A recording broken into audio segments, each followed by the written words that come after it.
తాకట్లో ఉన్న మీ బంగారాన్ని విడిపించి ఆ రోజు ఆన్లైన్ రేటుకి కొంటాం. Sharma gold company. మహాదేవ శ్రీమాత్రి నమః. Welcome to our channel. రేపు రాబోయే మే నెలలో ద్వాదశ రాశుల వారికి సంబంధించి గురువు యొక్క మార్పు, దీని వలన మరి మేషం నుండి మీనరాశి వరకు, మొన్నటి వరకు కూడా ఉగాది రాశి ఫలాలు, ఉగాది పంచాంగము, అంతకుముందు జనవరిలో ఈ యొక్క ఆంగ్ల సంవత్సరానికి సంబంధించినటువంటి పంచాంగాలు చెప్పినటువంటి పరిస్థితి.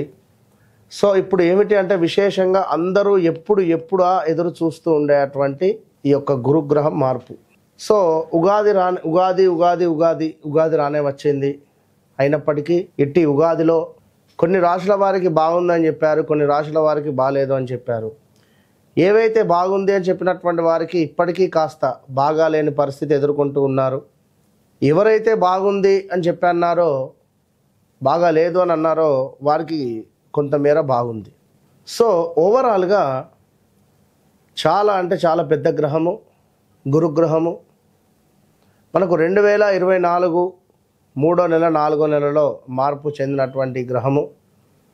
మరలా 2025లో మేలో 14వ తారీఖు రోజు తన యొక్క గమ్యాన్ని మార్చుకోబోతున్నది. మిథునంలోకి ప్రవేశం జరగబోతూ ఉన్నది. ప్రజెంట్గా ఇప్పుడు వృషభంలో ఉండేటువంటి గురుగ్రహము మిథున రాశిలోకి ప్రవేశించబోతూ ఉన్నది.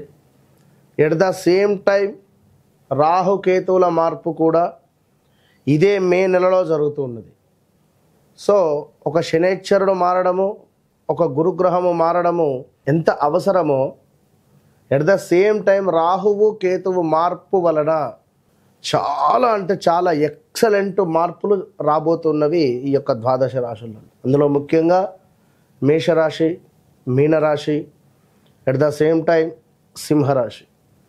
ఎవరికైతే బాగా లేవు అని అనుకునేటువంటి రాశులు ఉన్నాయో వారికి ఈ రాహుకేతువులు చాలా అంటే చాలా అద్భుతమైనటువంటి రిజల్ట్ని ఇవ్వబోతున్నారు. దానికంటే ముందు మరి ఈ యొక్క గురుగ్రహం మార్పు వలన ద్వాదశ రాశుల వారికి ఏ విధంగా ఉండబోతుందని తెలుసుకుందాం. ముఖ్యంగా ఒక మాట, చివరి మాట, గోచారములో గ్రహస్థితి, గ్రహచారంలో గ్రహస్థితి వేరువేరుగా ఉంటుంది. సో మీరు జన్మించినటువంటి సమయానికి ఏర్పడేటువంటిదే గ్రహస్థితి. ప్రజెంట్గా మారేటువంటి గ్రహాలు గోచారం. సో మీకంటూ ఒక డేట్ ఆఫ్ బర్త్, పుట్టిన సమయము అనేటువంటిది ఉంటుంది. దీన్ని బేస్ చేసుకొని 100% చూసుకుంటే 99% అక్యురేట్గా ఉంటుంది. మరొక మాట, జన్మనామము వేరుంటుంది, వ్యవహారిక నామము వేరుంటుంది ఇక్కడ చాలామందికి. సో ఈ రెండింటికి సంబంధించినటువంటి విషయంలో కూడా కొన్నిసార్లు ఇబ్బందులు ఎదుర్కొనేటువంటి పరిస్థితి ఉంటుంది. కనుక అన్ని విషయాలను అర్థం చేసుకొని మీకు అద్భుతమైనటువంటి రెమెడియా, రిజల్టా, ఏం జరుగుతుంది, జరిగింది, జరగబోతోంది అనేటువంటి అన్ని విషయాల్లో చెప్పేటువంటి వారు ఒక ఆస్ట్రాలజర్, మంచి సబ్జెక్ట్ ఉండేటువంటి వారిని కన్సల్ట్ అయ్యేటువంటి పరిస్థితి చేయండి. సో ప్రతిదీ కూడా సబ్జెక్టు పరంగా 100కు 100% అక్యురేట్గా చెప్పేటువంటి పరిస్థితి అమ్మవారి దయ వల్ల మనకున్నది. కనుక మీరు ఎవరైనా కూడా ఖచ్చితంగా ఛాలెంజ్గా చెప్తున్నా, మీ డేట్ ఆఫ్ బర్త్, పుట్టిన సమయం మాకు ఇచ్చినట్టయితే ఖచ్చితంగా కూడా మీ జీవితంలో జరిగింది, జరుగుతుంది అనేటువంటిది 100% జరగబోయేది కూడా మేమే చెప్పేటువంటి పరిస్థితి ఉంది. సో ఈ విషయాన్ని మీరు గమనించుకోండి ప్రేక్షకులు. మకర రాశి వారంటేనే మొండి, జగమొండి, బట్ ఎంతో ధర్మంగా ఉంటారు. మనసు మాట ఇచ్చారంటే తప్పరు. అలాంటి మకర రాశి వారికి ఏలినాటి శనికి సంబంధించినటువంటి బాధ నుండి నివృత్తి పొంది, గురువు కొంత ఆరోభావంలో ఇబ్బందికరంగా ఉన్నాడు. పూర్తిగా మీకు అద్భుతమైనటువంటి రిజల్ట్ అంటే 2026 3వ నెల తర్వాత చాలా అద్భుతంగా ఉంది. మరి ఈ 2025లో కూడా ఈ యొక్క మే తర్వాత 2025లో మనకు మే తర్వాత కూడా ఈ మకర రాశి వారు ఎవరైతే ఉన్నారో వారికి ఏ విధంగా ఉండబోతోంది అనేటువంటి విషయాన్ని కూడా ఒకసారి తెలుసుకుందాం. ఎందుకంటే 6వ భావంలో మకర రాశి వారికి గురువు యొక్క సంచారము జరుగుతున్నది.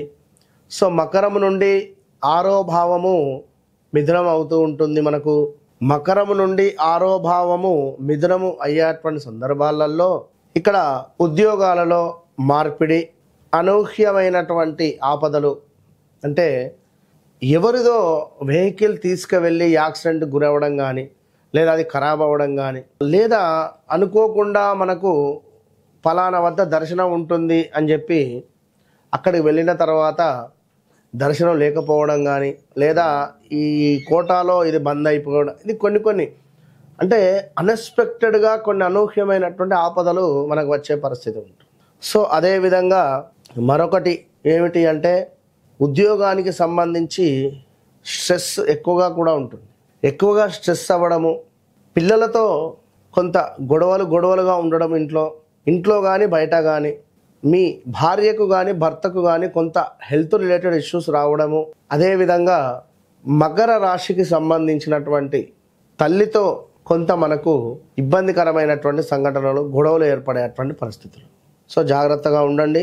అదేవిధంగా మకర రాశి వారికి ఇంకనూ చూసుకున్నట్టయితే మనకు ఉద్యోగానికి సంబంధించినటువంటి విషయాలలో వృత్తి భగ్నము కనబడుతుంది. ఎటు నుంచి చూసినా కూడా జాబ్ రిలేటెడ్ దెబ్బ పడే పరిస్థితి ఉంది. సో జాగ్రత్తగా ఉండండి. ధనధాన్య ప్రాప్తి ఉంది.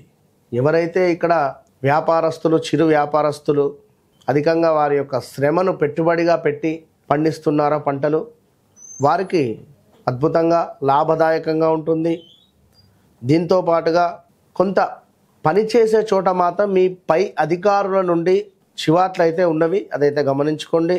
ఇక అదేవిధంగా ఈ యొక్క మకర రాశి వారికి కుటుంబానికి సంబంధించినటువంటి విషయంలో ఒక థర్డ్ పర్సన్ ఎంటర్ అవ్వడం వల్ల కొంత గొడవలుగా ఉండే పరిస్థితి ఉంటుంది.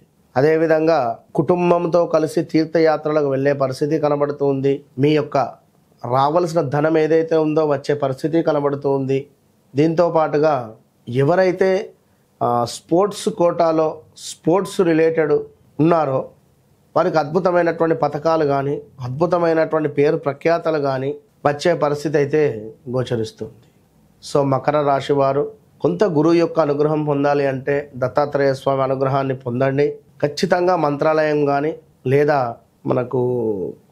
మనకి ఇదేమిటి గానుగాపూర్ కానీ, 2 చోట్లలో ఎక్కడైనా ఒక 1 or 2 days ఉండే ప్రయత్నం చేయండి. మీరు కూడా ఏదైనా దేవాలయాన్ని ఎంచుకొని ఒక 108 రోజులు ప్రతిరోజు దేవాలయానికి వెళ్ళి ఫలానా సమయానికి శుభ్రపరిచే ప్రయత్నం చేయండి దేవాలయం.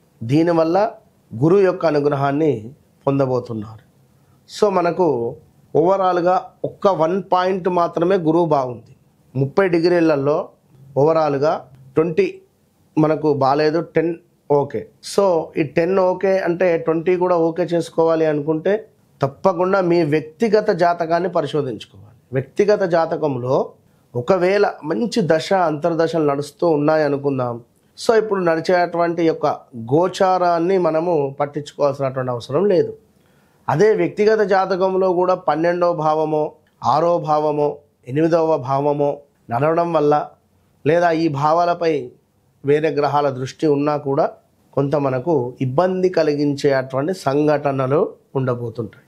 కనుక తప్పకుండా ఓవరాల్గా చూసుకొని ముందుకు వెళ్ళండి. All the best.